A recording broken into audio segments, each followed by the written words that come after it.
Shalom, bertemu lagi dengan saya Bapak Ibu saudara kasih dalam Tuhan. Hari ini kita mau belajar ya tentang 1 Korintus 15 ayat 1 sampai 11. Bapak Ibu saudara kasih dalam Tuhan, kalau kita membaca dalam 1 Korintus 15 ayat 1 sampai 11, di situ kita akan bersama-sama membaca bagaimana jemaat di Korintus pada waktu itu mereka menyaksikan akan yang namanya kebangkitan Tuhan Yesus. Apa yang sudah mereka percayai kemarin-kemarin jadi apa ya? Sepertinya jadi mereka galau begitu. Mereka jadi kurang percaya. Beneran nggak sih bahwa Yesus itu bangkit? Terus bagaimana mungkin seorang yang sudah mati tapi kemudian bisa bangkit kembali? Terus pertanyaan berikutnya adalah siapa yang membangkitkan, dan adakah saksi yang bisa dipercaya lewat peristiwa kebangkitan itu?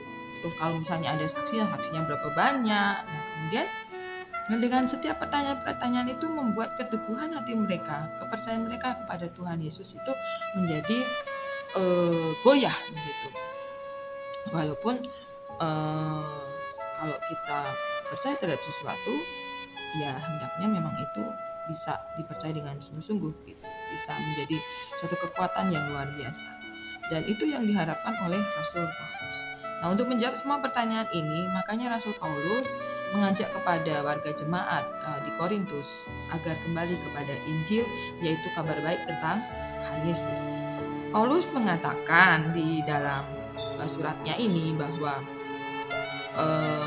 mereka diminta untuk tidak boleh bimbang mengenai semua kabar-kabar yang ada, karena kebangkitannya memang iya, dan Paulus sendiri juga merupakan saksi atas peristiwa itu.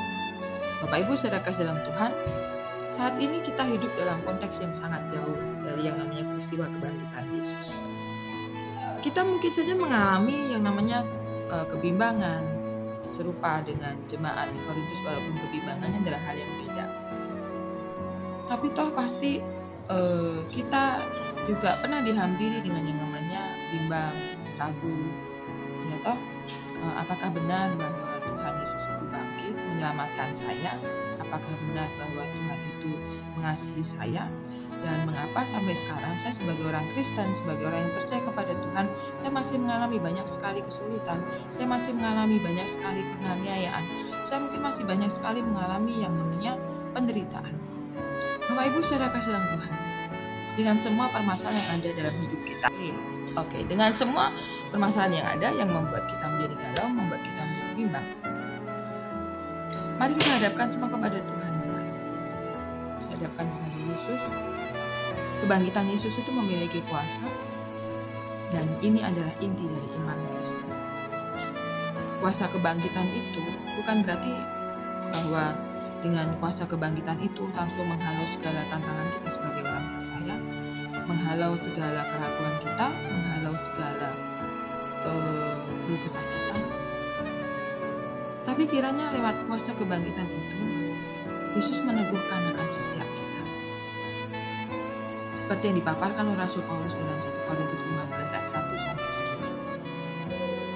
Rasul Paulus mengajak kepada kita, kiranya kita menjadi jemaat yang sangat menjadi jemaat yang sangat kukuh di dalam Tuhan, menjadi jemaat yang tidak terhempaskan walaupun banyak sekali permasalahan yang ada di sekitar kita, walaupun banyak sekali hantaman, pergumulan dan sebagainya yang mungkin membuat kita kalau dalam bahasa Jawa ngomongnya itu kita tuh gebes-gebes gitu ya, nggak ada daya. Tapi back to the Bible, kembali lagi ke Alkitab, kembali lagi kepada percaya kita kepada Tuhan, iman kita kepada Tuhan Yesus, bahwa Tuhan Yesus itu dengan kuasa kebangkitannya memberikan kemampuan kepada kita untuk kita menjadi seseorang yang mempunyai keteguhan yang luar biasa. Dan Rasul Paulus mengingatkan kepada kita hari ini, mari untuk kita menjadi teguh seperti batu karang, untuk kita menjadi kuat walaupun dihempaskan oleh gelombang tinggi, air dengan gelombang yang sangat luar biasa, tapi tetap teguh di dalam Tuhan.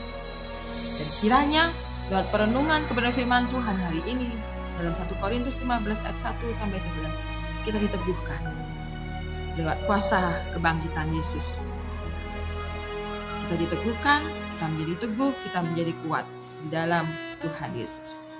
Pujilah nama Tuhan Yesus kita, Allah yang begitu mencintai kita. Amin.